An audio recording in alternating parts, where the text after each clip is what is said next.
Alright guys, here we are for another grid video. As you saw in the video title, in this race we'll be looking at racing in the rain, which is new for grid. And the best part of this is all tracks can be set to rainy conditions in day or night. So for this race I raced at Malaysia in the GTE cars. For this one I went with the Porsche 911 RSR. Now then, let's get to it, shall we?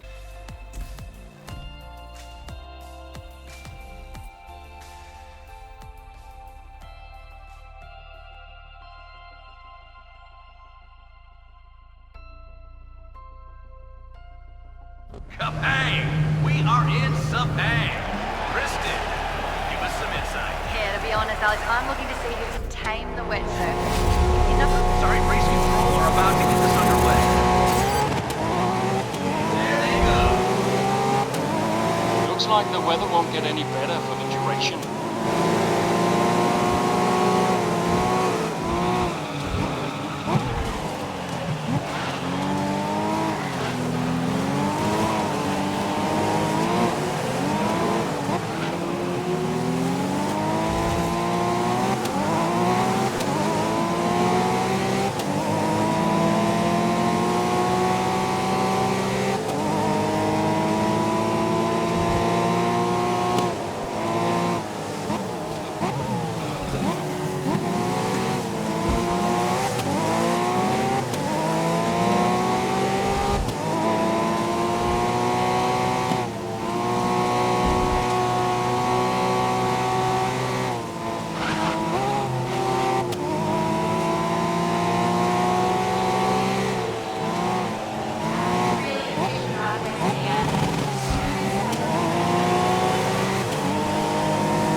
Lap, you're leading the race.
So hold the lead through to the end now.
And there we have it, my first ever rain race in the new grid game with the Porsche 911 RSR. For this race, I forgot to mention I did use the G920 wheel as well, just like the last video. And honestly, the wheel support feels great. Can't wait to put on my TMX on this game for a spin. So guys, I still have more races that I want to show you, and well, just stay tuned for this week as more is coming on the way. Well guys, if you enjoyed this video, give thumbs up, subscribe, and I'll see you guys in the next video.